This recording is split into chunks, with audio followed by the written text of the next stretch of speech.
I'm a 22-year-old female, and this happened a few weeks ago. I was home alone for the weekend, just enjoying the peace and quiet. Around 7 p.m., I decided to order DoorDash because I didn't feel like cooking. About a half hour later, I got a text saying my driver had arrived. I went to the door, expecting the usual brown paper bag left on the porch.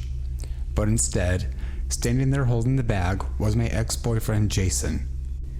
We hadn't spoken in nearly a year. The breakup had been messy and I had blocked him on everything. I had no idea how he got assigned as my driver. He was smiling, like he was happy to see me, like none of it ever happened. I thanked him quickly, trying to stay calm, and told him goodnight, hoping he would just leave. But he didn't. Instead, he stepped closer to the door and asked if he could come inside to catch up. I said no and tried to shut the door, but he wedged his foot into the frame. He started rambling about how this was destiny and how we were meant to be together, how he missed me. I was shaking. I told him if he didn't leave, I would call the police. That's when his whole demeanor changed. His smile dropped, his eyes went cold. He slowly pulled his foot back and backed off the porch. I slammed and locked the door immediately, then ran to grab my phone and call 911. As I was on the phone with the operator, I heard his car engine start, then the sound of tires screeching. I looked through the window just in time to see him doing a full burnout in my driveway, kicking up rocks everywhere. One of the rocks smashed into my car's passenger window, cracking it. By the time the police arrived, he was long gone. I gave them his full name and everything I knew, but so far they haven't been able to find him. Now I live with cameras around my house, and every time I order food, I triple check the driver's name, and even then, I'm on edge. What scared me the most was the way he acted, like all of this was normal, like I should have just let him in, like I owed him something. I still wonder if that night could have ended way worse if I hadn't stayed behind that locked door.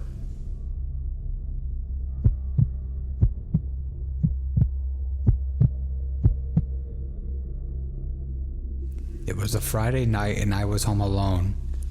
My parents had gone away for the weekend and I was looking forward to having the house to myself. It was a cold, rainy night and the wind howled against the windows. I was sitting on the couch watching a movie, wrapped in a blanket, when I heard it. A baby crying? At first, I thought maybe it was from the TV, but when I muted it, the sound was still there. It was faint, but definitely outside, somewhere near the front of the house. I sat there frozen for a second, listening. The crying was soft but deliberate, like a newborn in distress. I got up and walked to the front window. I pulled the curtain back just a little bit, trying not to be obvious, but I couldn't see anything. The front porch light illuminated the small patch of my lawn and driveway, but there was no one there. No stroller, no car, no person. Just rain pouring down. That's when I heard the sound of the doorknob rattling. I froze, heart pounding in my chest. Someone was trying to open the front door. I crept closer and peered through the peephole. Standing there was a man soaking wet, maybe in his mid-30s. He was wearing a hoodie and jeans, and he was looking right at the door, jiggling the knob like he was testing if it was locked. Please, I need help. My baby, she's hurt. Please open the door. For a split second, my instincts told me to open it, but something didn't sit right. Why would he have come to a random house and not just call 911? And where was the baby? I didn't say a word, I just stood there, not moving, hoping he would think no one was home. He kept rattling the knob for a few more seconds. Then he started banging on the door.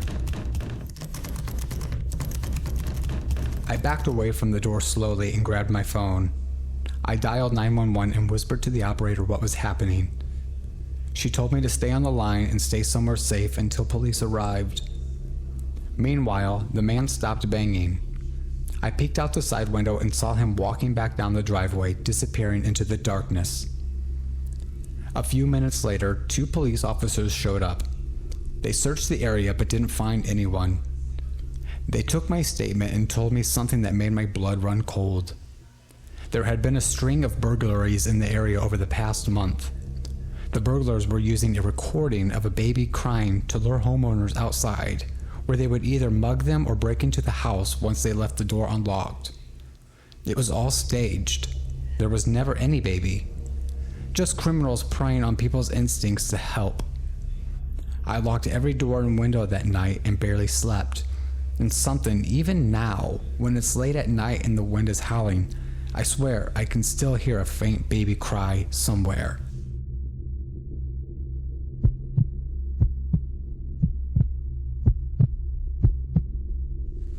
So this happened to me last year, and to this day, I still have a hard time sleeping at night. I live alone in a fairly large house I inherited from my grandfather.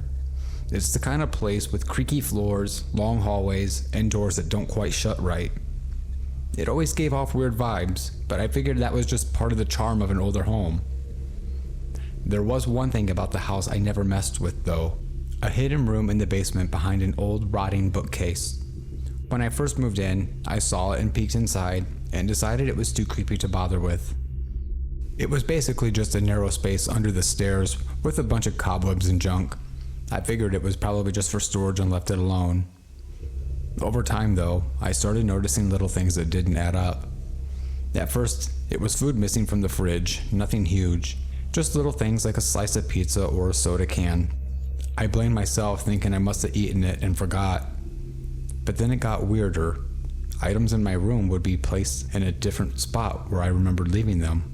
My phone charger would be on the couch when I know I left it on the nightstand. Doors that I closed would be cracked open the next morning. I started thinking I was just being forgetful, or maybe I was sleepwalking. Then I started hearing noises from the basement at night, soft shuffling sounds, like someone walking barefoot on the cement floor. I told myself it was just the house, or maybe raccoons outside, but I couldn't shake the feeling that something was off. One night, I was watching TV upstairs when I heard a loud thump from the basement.